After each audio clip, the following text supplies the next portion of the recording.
The Pilot Capless was introduced in 1964 to coincide with the Olympics that were happening in Japan in that year.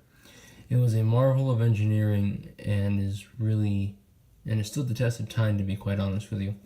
I think they discontinued it at some point and then brought it back in the past few years, which is really awesome in my opinion. So this is the not really a vanishing point.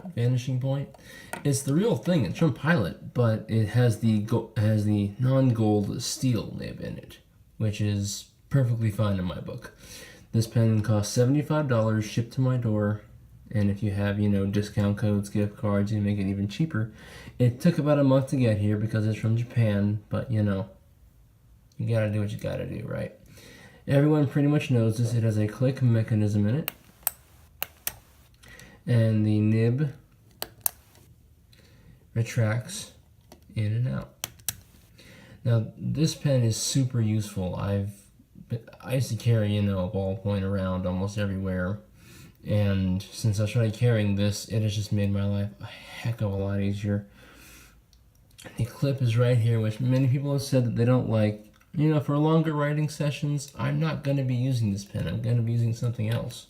So it's not that big of a deal for me, but even so, it's not that bad. Now, personally, I prefer to carry this one over the $148 gold nib version because I personally cannot make myself carry a $148 pen, let alone own one. I had one and I just sold it, so oh well. Well, now granted, this pen doesn't come with a converter, and pretty much it doesn't come in the same box as the Vanishing Point from America, but it actually comes in a very nice box that's the same as the Pilot Custom 823. And the ink that I will be using in this pen is from Pilot.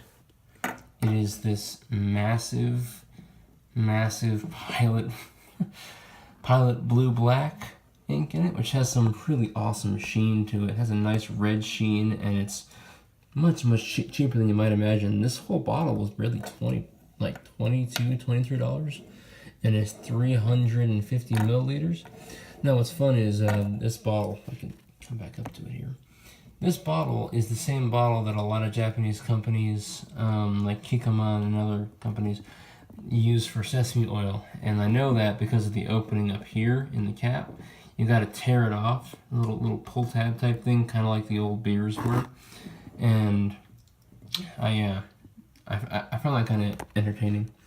So if we go back to the pen, it unscrews and screws just like every other Pilot Vanishing Point. They're the exact same pen. It's just this is a steel nib and not $148. As I said, it does not come with a converter. It's the same nib unit. I've swapped the gold and the steel. They're both the same. I changed the bodies on them. They're both the same. They're perfectly fine.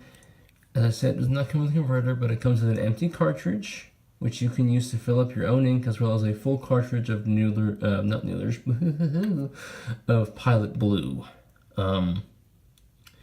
which is it's just fine. It's not that waterproof from what I hear, but this stuff really is. So this is the same nib unit. It was manufactured, if you can see it, 12/13, so it was manufactured in December of 2013. Put it in there, and if you notice, there's a little notch right here. It actually locks in with the spring inside there. So when you push it in here, and make sure you line it up, it will go against the spring, and that's how the whole mechanism works. There's a trap door up here that when you push down, the nib pops through. Kind of like a whack-a-mole, but you don't want to be whacking that nib up. Push that back in there. I kind of prefer the empty cartridge, to be honest, because it has a much larger ink capacity versus most of the converters, and even the converter in the $150 version. But, almost 3 times as much. Paper is a Clairefontaine, 90 grams, the whole deal. Spiel. Alright. I tried to do one earlier, but the camera broke on me pretty much. So, I love this mechanism. I thought I wouldn't like it, but I've come to really enjoy it.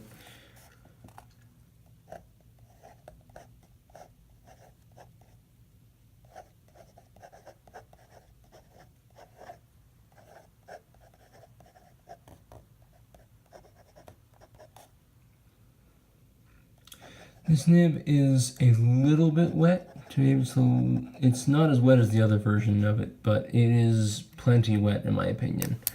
It works on just about every paper that I've tried it on, and I haven't had a problem with this pen since I bought it. I'll be posting a comparison that I did about a month ago between this version and the gold nib version.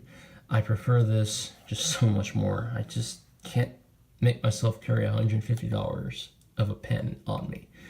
But that's just me. Anyway, have a good one.